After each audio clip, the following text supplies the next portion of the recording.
cette situation d'augmentation de salaire de SMIC joue trop, fait couler beaucoup de salive depuis un certain moment. Alors là, et le secteur privé et le secteur public, le chef d'État a dit que tout le monde n'a qu'à se conformer au SMIC qui est à 52 000. Disons les 3% devaient couvrir tous, et le privé et le chola. Bon, il y a des gens qui ne sont pas dans le secteur privé ni le public. Y compris nous, les conducteurs de taxi moto, nous avons eu quelle position dans ce gouvernement? Qu'est-ce que le gouvernement a pu faire pour nous? Oui, les infrastructures, c'est-à-dire les voies, les choses là, oui. Mais il a compris aussi que même quand on fait les voies et que le Béninois ne mange pas, il ne peut pas ovationner. Je ne dirai pas c'est parce que c'est quand je serai malade que je vais passer sur les voies. Il faut que je sois en bonne santé et que je mange bien. Le palier de la ménagère, qu'est-ce que ça en coûte? Le social dont le gouvernement a créé, lequel est revenu sur moi, ma corporation, les conducteurs de taxi. Parce que quand on fait une vue d'ensemble, quand tu prends cette vue d'ensemble, c'est-à-dire la photo qu'on fait ensemble, quand on regarde, on voit là où on est. Donc les EM ne se sont pas encore retrouvés de trop.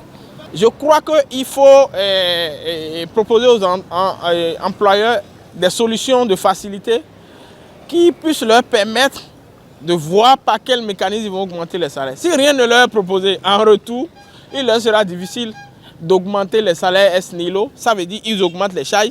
Si en retour, ils ne peuvent pas avoir plus de revenus.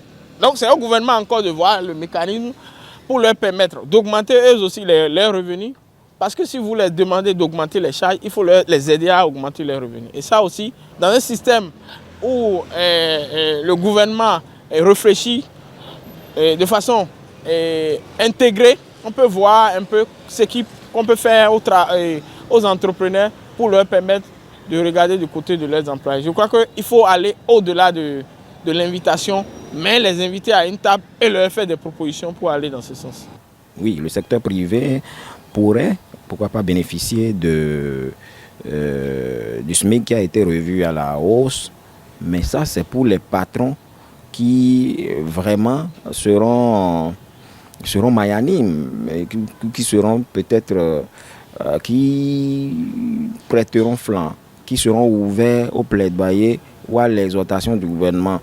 Je ne sais pas par quelle alchimie le gouvernement peut amener au moins la majorité des patrons à ne serait-ce qu'augmenter un tout petit peu. On ne dit pas de respecter les 52 000 forcément, mais de se rapprocher un peu de ce seuil, de ce montant, pour que tout au moins les travailleurs du secteur privé aussi, puisqu'ils vont sur le même marché, en bénéficient également.